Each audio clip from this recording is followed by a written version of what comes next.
आज का हमारा टॉपिक है समांतर रेखाएं और तिर्यक रेखा। देखिए यहाँ पे ए बी और सी डी दो समांतर रेखाएं हैं। इन्हें एक तिर्यक रेखा एक्स वाई काट रही है। इसके काटने से यहाँ पर देखिए 8 तरह के कोण बन रहे हैं, 4 कोण ऊपर वाली लाइन में और 4 कोण नीचे वाली लाइन में। इन कोणों में कुछ विशेष संबंध होते हैं। उनमें पहला संबंध है संगत कोण। संगत कोण क्या होते हैं? ऐसे कोण जो दोनों समांतर रेखाओं के ऊपर की तरफ बनते हैं और तिर्यक रेखा के एक की तरफ होते हैं। जैसे 1 और 5 दोनों ऊपर की तरफ बने हुए हैं समांतर रेखाओं के, और तिर्यक रेखा एक्स वाई के राइट हैंड साइड में बने हुए हैं। तो ऐसे कोण संगत कोण कहलाते हैं। इसी तरह 2 और 6 के बारे में बात करें तो ये भी संगत कोण हैं। ये दोनों लेफ्ट में बने हुए हैं और समांतर रेखाओं के ऊपर बने हुए हैं। इसी तरह 3 और 7 ये भी संगत कोण हैं। दोनों नीचे की तरफ बने हुए हैं समांतर रेखाओं के, दोनों एक ही तरफ होने चाहिए, या तो दोनों ऊपर हो या दोनों नीचे हो, और तिर्यक रेखा के एक ही तरफ हो। इसी तरह 4 और 8 ये भी तिर्यक रेखा के एक ही तरफ हैं और दोनों समांतर रेखाओं के नीचे हैं। तो ऐसे कोण कहलाते हैं संगत कोण। एक प्रकार होता है एकांतर अंतः कोण।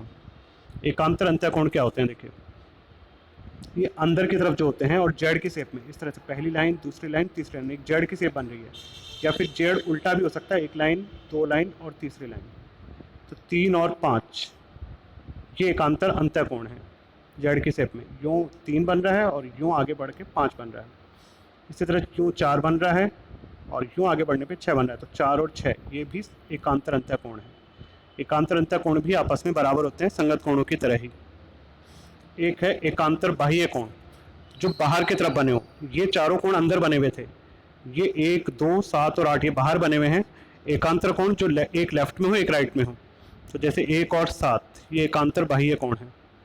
इसी तरह 2 और 8 ये भी एकांतर बाह्य कोण है। 1 और 7, 2 और 8 ये एकांतर बाह्य कोण है। नेक्स्ट है अंतः कोण। अंतः कोण होते हैं जो सी के शेप में होते हैं, इस तरह से, जैसे पहली लाइन, ये दूसरी लाइन, ये तीसरी लाइन। तो 4 और 5 उल्टा सी, इस तरह से पहली लाइन, दूसरी लाइन, तीसरी लाइन। तो 3 और 6 ये अंतः कोण है। और अंतः कोण बराबर नहीं होते हैं, अंतः कोणों का योग 180 डिग्री होता है। तो इन कोणों के आधार पर देखिए अब आप एक्सरसाइज 6.2 पढ़ेंगे हम। एक प्रमेय और है आपके, प्रमेय 6.6, और ये प्रमेय का स्टेटमेंट ये कहता है कि अगर दो अलग अलग रेखाएं किसी एक ही रेखा के समांतर हो तो वे भी परस्पर समांतर होती हैं। जैसे एम एल के समांतर है और एन भी एल के समांतर है। यहाँ 3 लाइनें बनी हुई है, एम एल के समांतर है, एन भी एल के समांतर है। अगर दोनों एल के समांतर है तो एम और एन भी आपस में समांतर होगी। तो एक प्रमेय ये भी है, ये भी कुछ क्वेश्चंस में काम आएगी अपने। इसके बाद देखिए एक्सरसाइज 6.2 है, उसका पहला क्वेश्चन है जिसमें ऐसा एक डायग्राम आपको बना हुआ है। यहाँ पे कोण x और कोण y लिखे हुए हैं, ये 50 और 130 दिए हुए हैं, और आपको x और y कोण का मान ज्ञात करना है, और ये भी एक्सप्लेन करना है कि ए बी और सी डी समांतर रेखाएं हैं। समांतर रेखाएं दी भी नहीं है। तो देखिए 50 और x पे गौर करें तो एक सीधी रेखा पे बने हुए दो कोण हैं। इन कोणों का योग होगा 180 डिग्री रेखीय कोण युग्म होने के कारण। 50 और x का योग 180 रेखीय कोण युग्म होने के कारण। तो इससे x का मान निकालें तो 50 उधर जाकर माइनस हो जाएगा, x का मान आ गया 130 डिग्री। y और 130 पे गौर करें तो ये लाइन और ये लाइन इस बिंदु पर प्रतिच्छेद करें तो इस तरह से ये बनने वाले कोण होते हैं शीर्षाभिमुख कोण, और शीर्षाभिमुख कोण बराबर होते हैं। तो y का मान 130 डिग्री शीर्षाभिमुख कोण होने के कारण। अब x और y दोनों ही 130 है, इसका अंदर दोनों बराबर हैं क्योंकि दोनों 130 डिग्री के हैं। और यहाँ x और y पे गौर करें तो एकांतर स्थिति के कोण है। तो नियम ये भी होता है कि यदि एकांतर स्थिति के कोण बराबर हों तो ये दोनों रेखाएं समांतर हैं। रेखाएं समांतर हो तो एकांतर कोण बराबर होते हैं, और एकांतर कोण बराबर हो तो रेखाएं समांतर होती हैं। तो x और y बराबर सिद्ध हो गए क्योंकि दोनों 130 डिग्री निकले हैं। तो एकांतर कोण हैं, बराबर हैं, इसलिए ए बी और सी डी समांतर रेखाएं होगी। क्वेश्चन नंबर 2 में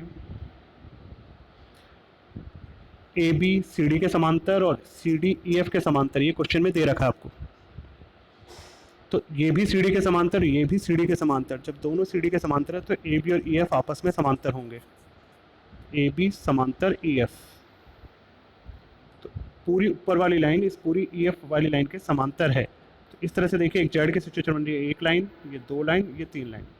यहाँ बना हुआ है एक्स और यहाँ बना हुआ है जेड। तो इसका अंदर एक्स और जेड एकांतर स्थिति के कोण है, इसलिए वो बराबर होंगे। तो एक्स बराबर जेड एकांतर कोण होने के कारण। एक्स और वाई पे गौर करें तो क्योंकि ए बी और सी डी दो समांतर रेखाएं हैं, तो इस तरह से सी उल्टे सी की शेप में जो ये कोण बन रहा है ये अंतःकोण है, और अंतःकोण बराबर नहीं होते, उनका योग 180 डिग्री होता है। तो एक्स और वाई का योग 180 डिग्री होगा अंतःकोण होने के कारण, ए बी और सी डी के मध्य बने हुए हैं। तो ए बी समांतर सी डी।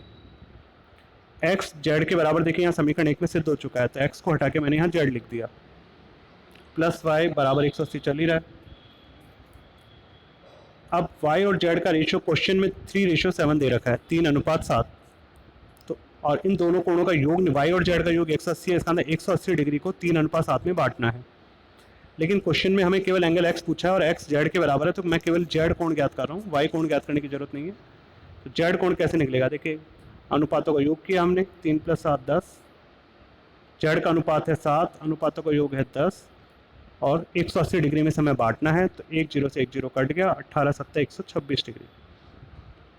तो x का मान 126 डिग्री आ गया। नेक्स्ट क्वेश्चन है, देखिए क्वेश्चन नंबर 3। क्वेश्चन नंबर 3 में एक ऐसा डायग्राम आपके पास बना हुआ है, ये ए बी और सी डी दो समांतर रेखाएं आपको दी गई हैं, और ये जो एफ ई लाइन है वो इस रेखा पर लंबवत है, ये भी क्वेश्चन में दे रखा है, यहाँ 90 डिग्री का एंगल है, और ये जो पूरा कोण है जी ई डी वो आपको 126 डिग्री दिया हुआ है, और आपसे सबसे पहले ए जी ई पूछा है। तो गौर करिए, देखिए अगर ये दोनों रेखाएं समांतर हैं तो जेड की शेप में इस तरह से जो भी कोण बनते हैं वो एकांतर कोण होते हैं, एकांतर कोण बराबर होते हैं। तो एंगल ए जी ई बराबर होगा जी ई डी के, तो ये एकांतर कोण होने के कारण बराबर होंगे, तो इसलिए ए जी ई भी 126 डिग्री का निकल गया। अब देखिए जी ई एफ निकालना है। जी ई एफ कैसे निकलेगा, पूरे कोण जी ई डी में से अगर एफ ई डी को माइनस कर दें, जी ई डी में से एफ ई डी को माइनस कर दें, तो बचा हुआ कोण होगा जी ई एफ, जो हमें निकालना है। तो जी ई डी पूरा कोण जो है वो 126 डिग्री का है, और जिसको माइनस करना है वो 90 डिग्री का है, तो 126 में से 90 को घटाया 36 डिग्री आ गया। एक कोण इसने पूछा है एफ जी ई, ये वाला एफ जी ई, तो ये कोण अभी भी हमने 126 डिग्री का निकाला है। तो ये कोण इसके रेखिक कोण युग्म की सिचुएशन बना रहा है, क्योंकि एक सीधी लाइन है उस पर बने हुए दो कोण हैं। तो ए जी ई और एफ जी ई इनका योग 180 डिग्री होगा रेखिक कोण युग्म होने के कारण। ए जी ई की वैल्यू 126 डिग्री हमने यहाँ निकाली हुई, देखो ए जी ई बराबर 126 डिग्री। तो यहाँ ए जी ई की जगह 126 डिग्री लिख दिया, एफ जी ई है ही 126, उधर जाकर माइनस हो गया, 180 में से 126 गए, 54 डिग्री बचे। तो इस तरह से आज ये 3 क्वेश्चन कंप्लीट हो गए।